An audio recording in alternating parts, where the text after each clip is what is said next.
তো hello everyone, আজকে আমরা ছাদে এসেছি। ছাদের উপরে উঠে এত পরিমাণে রোদ আর আকাশটা কি সুন্দর লাগছে তোমাদেরকে দেখাচ্ছি। আমরা তিনজন এসেছি হচ্ছে আমার ভাইয়ের সাথে, আর একটা বোন আছে ওখানে। আমরা তিনজন এখানে ছাদের উপরে এসেছি, আমাদের বাড়ির ছাদের উপরে। সো দেখো আজ আকাশটা কত সুন্দর লাগছে, এত সুন্দর লাগছে কি বলবো আকাশটা। আর তো এত রোদের মধ্যে না ভালো করে দেখতে পাচ্ছি না আর কি, নাহলে খুব সুন্দর লাগছে যে আজকে আকাশটা। তো দেখতে পাচ্ছি আমাদের সায়ন কি দেখাবে বলছে তোমাদেরকে।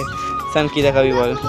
হ্যালো গাইস, আমরা উপরে এসে দেখি কি এই কোলটা থেকে একা একা জল পড়ছে, আর আমরা তাকিয়ে দেখি কি তাকিয়ে দেখি যে এখানে পুরো গাছ, ছোট ছোট গাছ হয়ে গেছে। দেখো গাছ, ছোট ছোট গাছ, ওই দেখো পুরো শেদলা পড়ে গেছে। কবে ছাড়া ছিল আমরা নিজেরাই জানি না। আর হচ্ছে পুরো একটা সুন্দর রাজ্যে ছোলা গাছ বলে না, ওই ছোলা গাছ হয়েছে। দেখো গাইস, এই দেখো আমি একটা ভিডিও করব।